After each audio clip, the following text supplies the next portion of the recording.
आप सबके रूप में विराजित अनेकों राम से मेरा जय श्री राम। आखिर हम सब ने तो यह वाक्य सुना ही है ना कि भगवान तो सबके अंदर रहते हैं। भगवान प्रभु श्री राम की ही ज्योति हम सब के अंदर जल रही है, जिसके कारण हम चल पा रहे हैं, बोल पा रहे हैं। हर क्रिया वही प्रभु श्री राम की ही ज्योति के कारण कर पा रहे हैं। ज्योति जिस दिन इस शरीर को छोड़ करके निकली नहीं कि फिर तो यह शरीर यह पंच तत्व में ही विलीन हो जाएगा। तो हम लोग एक दूसरे को श्री राम का ही रूप जाने। इससे क्या होगा, हमसे गलतियां होना बंद हो जाएगा, एकदम सारी समस्याओं का हल हो जाएगा जब हम एक दूसरे को राम मान लेंगे तब। इसके लिए आइए एक छोटी सी कहानी हम लोग सुनते हैं। कहानी है, एक राजा था। पहले के जो धर्मपरायण राजा होते थे वो अपनी प्रजा की कुशलता को जानने के लिए वेश बदल करके जगह जगह पर जाते थे और कुछ ऐसा अपने तरीके से जांच पड़ताल करते थे जिससे किसी को पता भी न चले और उनको पूरे राज्य का हाल मिल जाए। तो राजा एक सेठ के यहाँ गए, उनके यहाँ नौकरी करने के लिए। नौकर बन के रहने लगे। कुछ दिन नौकरी करते हुए उनको बीता तो किसी ने कहा राजा सेठ से कि ये तो बिल्कुल राजा के जैसे ही दिखते हैं, ये नौकर लायक तो नहीं दिखाई देते हैं। तो सेठ का क्या, उन्होंने कहा अच्छा राजा यहाँ पर हमारे यहाँ क्यों नौकरी करने आएंगे अपना राजमहल छोड़ करके? बिल्कुल नहीं, ये तो ऐसी हरकतें करते हैं, दो दो पैसे के लिए हमसे झगड़ते हैं और ये कैसे राजा हो सकते हैं? नहीं माने। फिर उसके बाद क्या हुआ कि एक दिन राजा ने स्वयं ही बताया कि हाँ मैं राजा ही हूँ। सेठ ने तो अपना माथा पकड़ लिया, कहा अरे इतना मैं हमेशा डांट फटकार करता रहा, भला बुरा कहता रहा और मैं तो पहचान ही न पाया कि राजा हमारे यहाँ नौकरी करने आए हैं। ये तो हमसे बड़ी भूल हुई, बहुत डरा, बहुत सहमा सेठ। तो देखिए यह कहानी जो है हम लोगों को ये संदेश देती है, इसमें संदेश भरा हुआ है, छिपा हुआ है, दे रही है। हम माने न माने वो हमारी इच्छा पर होता है, यही स्वतंत्रता हम लोगों के पास है। कहानी ये संदेश दे रही है, ऐसे ही भगवान श्री राम भी हम सभी के मन में समाये हुए हैं। सब जगह पर राम है और हम लोग उनको पहचान नहीं पाते हैं। पहचानेंगे कब? जब वह स्वयं हमको दिव्य दृष्टि देंगे, तभी हम एक दूसरे को पहचान पाते हैं। और ये दिव्य दृष्टि भगवान के सानिध्य से प्राप्त होती है। भगवान का सानिध्य वह तो उनके चरित्र का गुणगान करने से ही मिलेगा ना। उनके चरित्र के सानिध्य में जब हम रहेंगे, यानी रामचरितमानस का पठन पाठन करेंगे, स्वाध्याय करेंगे, तभी हम भगवान श्री राम को जान पाएंगे। तो आइए हम लोग रामचरितमानस पाठ अयोध्या कांड के 37वें दोहे से आगे का पाठ कर रहे हैं, जहाँ पर राजा दशरथ जी, अभी भोर हो गई है, जागे नहीं, सारे मंत्री और सेवक उनका इंतजार कर रहे हैं बाहर। द्वार भीर सेवक सचिव कहीं उदित रवि देखी, जागे अजहुन अवधपति कारण कौन विशेख। राजद्वार मंत्रियों और सेवकों की भीड़ से भरा है, लेकिन अभी तक वो जागे नहीं है राजा दशरथ जी। सभी सोच में पड़ गए कि क्या बात है। पछिले पहर भूप नीति जागा, आज हम ही बड़ अचरज लागा।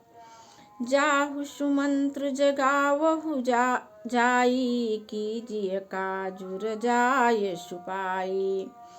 सब आश्चर्य में भरे हैं कि राजा क्यों जाग नहीं रहे हैं। आप सुमंत से कह रहे हैं कि जाइए, आप जगाइए राजा साहब को, आए और हम लोगों को बताएं कि अब क्या कार्य करना है। गए सुमंत्र तब राउर माही, देख भयावन जात डराही। धाई खाई जनु जाई नहेरा, मानहु विपति विषाद बसेरा। सुमंत जी जा रहे हैं राजा दशरथ के भवन में, लेकिन उनको अनहोनी की बड़ी आशंका लग रही है, क्योंकि कभी तो ऐसा नहीं हुआ था कि जब राजा दशरथ जी इतनी देर तक सोते रहे हों। इसीलिए उनके मन में भी बहुत ही तरह तरह के सवाल उठ रहे हैं कि ऐसा क्या है। पूछे को न उतर देई, गए जेहि भवन भूप कैकेयी। कही जय जीव बैठ सिर नाई, देखी भूप गति गयउ सुखाई। सबसे पूछते हुए चले जा रहे हैं, कौन बताए, किसको कुछ पता ही नहीं है। अभी तो सिर्फ बात कैकेयी और दशरथ जी के बीच में है। सोच विकल विवरण मही परेऊ, मानहु कमल मूल परिहरेऊ। सचिव सभीत सकई नहीं पूछी, बोली अशुभ भरी शुभ छूछी। सोच से राजा विकल मही परेऊ, जमीन पर पड़े हुए हैं। मानो कमल मूल परिहरेऊ, मानो कमल को जड़ सहित किसी ने उखाड़ करके रख दिया हो। और सचिव यानी सुमंत जी भयभीत होकर के कुछ सकई नहीं पूछी। अब बोली अशुभ भरी शुभ छूछी। अब जो है कैकेयी बोल रही, अशुभ से भरी बाणी शुभ छूछी।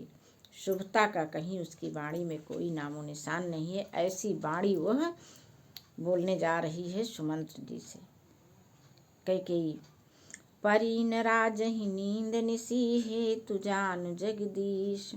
राम राम रटि भोर किए, कहइन मरम महीश। आनहु राम ही बेगी बुलाई, समाचार तब पूछहु आई। चले सुमंत्र राय रुख जानी, लखी कुचाल कीन्ही कछुरानी। कैकेयी कह रही है कि पहले राम को बुला के ले आइए, उसके बाद सब समाचार पूछिएगा। अब सुमंत्र के मन में पूरा विश्वास हो गया कि कोई न कोई कुचाल जो है इन्होंने कर ही दिया है। सोच विकल मग परई न पाऊं, राम ही बोली कहु कार कहीं है काराऊ। उर धरि धीरज गयउ दुआरे, पूछहि सकल देखी मन मारे। अब सोच से विकल हो गए भाई सुमंत्र जी भी, उनका भी पैर आगे नहीं बढ़ रहा है। उनके मन में चिंता हो गई कि राम को बुला करके अभी क्या कहेंगे।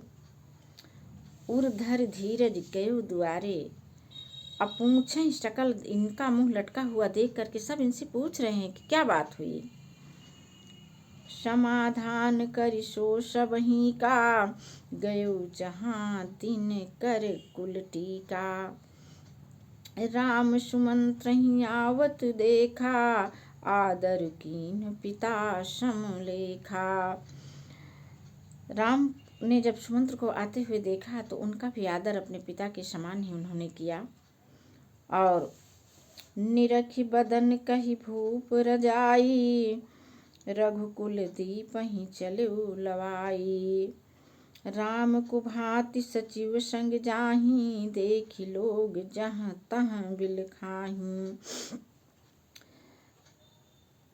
जाई दीख रघुवंश मनि, नरपति निपट को साज। असामी पर्यो लखि सिंह, मनहु वृद्ध गजराज।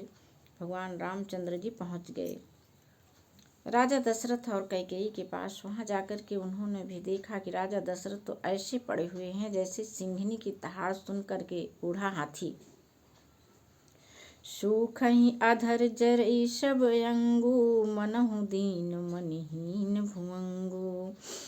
सरुष समीप दीख कैकेयी, मानहु मीचि खरी गनि लेई।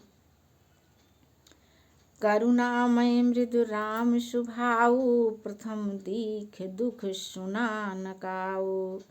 अब वहाँ जा कर के भगवान श्री रामचंद्र जी ऐसी दशा देख रहे हैं। ये तो उनके लिए पहली घटना थी जीवन की। इसके पहले आज तक उन्होंने ऐसा समय ही न देखा था। उसके बाद भी वे धीरज रख करके मधुर वाणी में पूछ रहे हैं। क्या पूछ रहे हैं? मोहि कहु मातु तात दुख कारण, करिय जतन जहि होई निवारण। हे माता, पिता के दुख का कारण आप बताइए, जैसे भी होगा मैं उसका निवारण करूं। सुनहु राम सब कारणेहु, राजहि तुम पर बहुत स्नेहु। दीन कहु मोहि दुई वरदाना, मांग्यो जो कछु मोहि सुहाना। सो सुनि भयउ भूपुर सोचु, छाड़ न सकहि तुम्हार सकोचु। उनसे कह रही है कि देखो, हमको 2 वरदान देने के लिए कहे थे, हमको जो समझ में आया मैंने वो मांग लिया है। और राजा है कि तुम्हारा संकोच बस तुमसे कुछ कह ही नहीं पा रहे हैं। सुत स्नेह इत बचन उत, संकट परउ नरेश।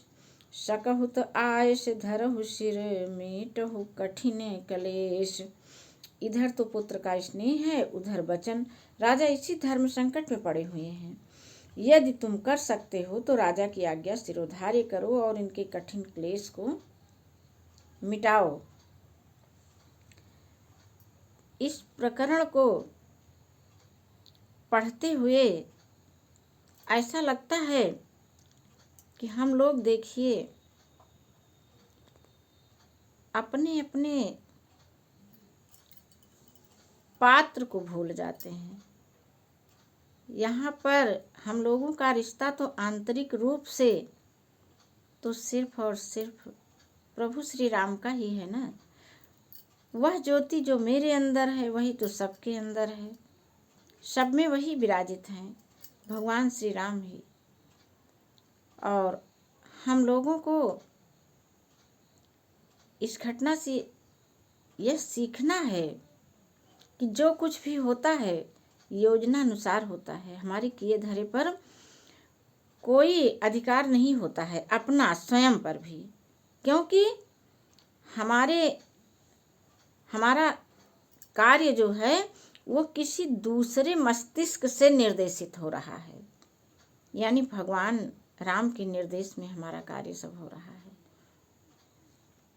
तो फिर हमें किसी प्रकार के लड़ाई झगड़े की बात ही नहीं होनी चाहिए हम लोगों के बीच में।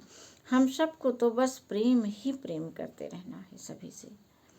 और जिस दिन हम सब में भगवान श्री राम को देखने लगेंगे तो फिर हम एक दूसरे से राम जैसा ही बर्ताव तो करेंगे। यह पाठ हम लोगों को यही संदेश देता है और श्री रामचरितमानस पाठ करने का यही तो उद्देश्य भी होता है। जय श्री राम जी की।